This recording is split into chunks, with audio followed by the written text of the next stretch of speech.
The menu activity is the most common component of IVR workflows.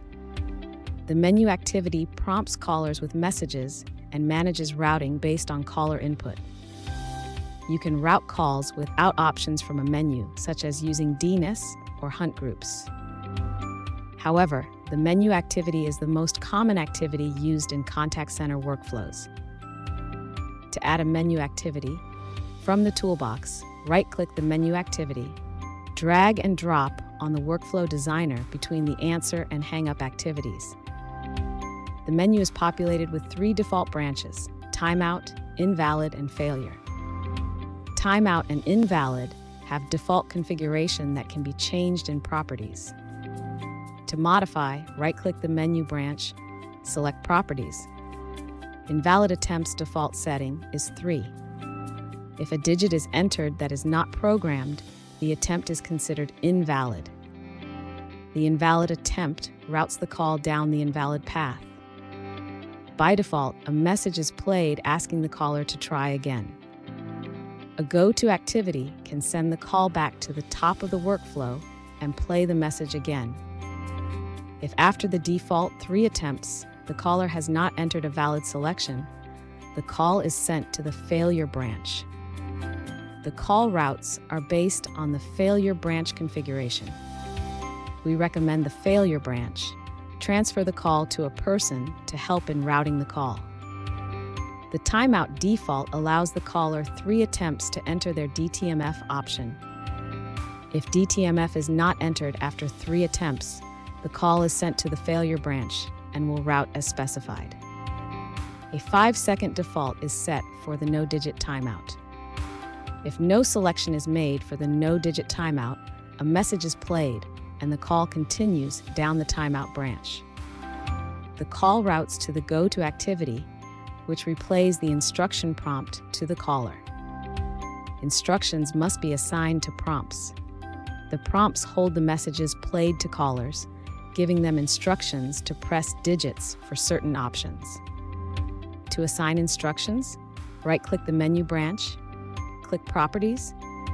Under Prompts, click the arrow, choose Select from an existing prompt, select the message, click OK.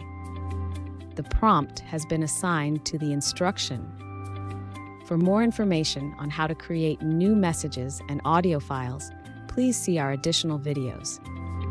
With the instruction prompt assigned to the workflow, we must program the branches to match what the recording specified. Right-click on Menu, choose Add Branch. Add the options that the prompt recording discussed. We are adding Option 1 and 2. Review the menu entries. Choose Yes to confirm. Click OK. Each branch has its own specified activities. Option 1 might be to listen to hours of operation. From the toolbox, drag the play activity and drop beneath Option 1. Right-click the play branch. Select Prompt. Choose Select from an existing prompt. Select the prompt to play the business hours. Click OK. We can add more branches as needed. Click on the menu branch. Select Add Branch. Add the other branch or branches. Click OK. If Option 2 is to hear a business address, drag and drop the play activity under Option 2. Right-click the play branch. Select Prompt. Choose Select from an existing prompt. Choose the message to play the recorded address information. Click OK. If Option 3 is to transfer to a sales queue, drag and drop the transfer activity under Option 3. Right-click Transfer Branch. Select Destination. Select the Queue tab. Select the queue for the destination. Click OK.